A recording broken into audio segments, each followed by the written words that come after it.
In the heart of a big forest stood a large old oak tree. This tree was the choice of many animals, but two were the most famous, Squeaky the squirrel and Pecky the woodpecker.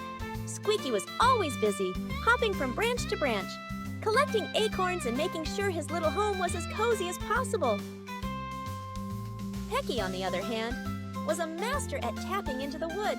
He would peck, peck, peck all day long, finding bugs to eat and making the best homes in the tree's sturdy trunk. Squeaky and Pecky meet on a wide branch one morning. They both eye each other playfully. Hey, Pecky, I bet I can gather more acorns today than you can find bugs. Oh, really, Squeaky? I bet my beak can carve a better hole than your little paws can gather acorns. They both laugh, knowing it's all in good fun. And so the great challenge began. Squeaky and Pecky set out to see who could do their job best. But little did they know, they were about to learn something even more important.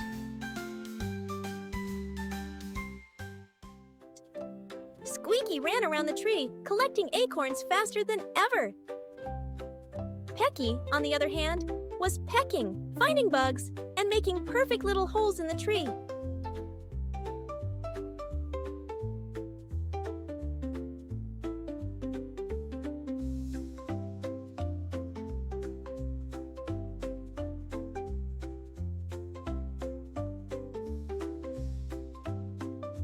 Squeaky and Pecky had to pause for a breath. Squeaky's cheeks were puffed up with acorns, and Pecky had a few bugs in his beak. This is harder than I thought, Pecky, but it's so much fun. Look at all the perfect holes I made. They both laughed and continued their friendly competition. They both did their best. Even though it was just for fun, they had a good time. It was great being together like this.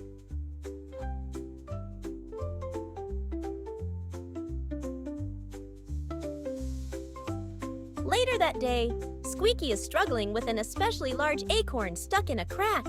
He pulls and pulls, but he can't get it out. As the day went on, Squeaky got into trouble. There was an extra large acorn stuck in a crack, and no matter how hard he pulled, it wouldn't budge. Pecky notices and decides to help Squeaky. Do you need a hand? Or maybe a beak? Pecky gently taps the acorn with his beak, causing it to just loosen and the acorn to fall out. Thanks, Pecky. I don't know what I would have done without you. They both smile, realizing how much they can help each other. And so, Squeaky learned that even the fastest squirrel needs a little help from a friend sometimes.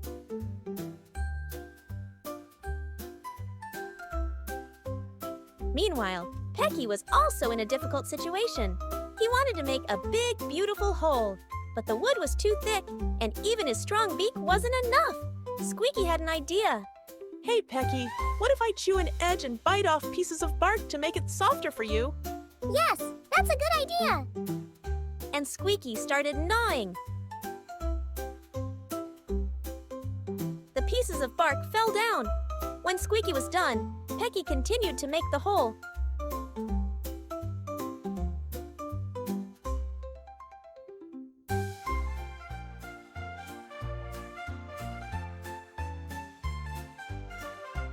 And so they made the most beautiful hole in the whole forest.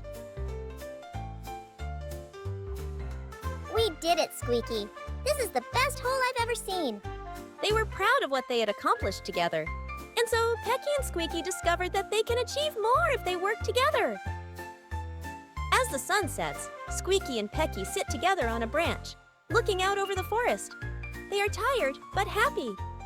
Squeaky and Pecky realized something important.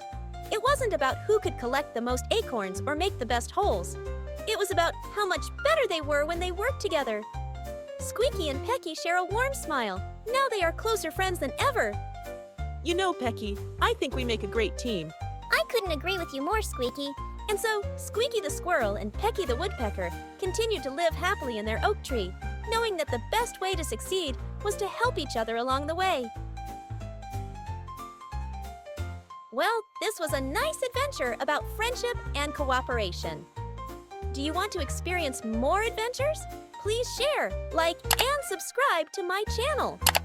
Thanks in advance. Bye, my little friends.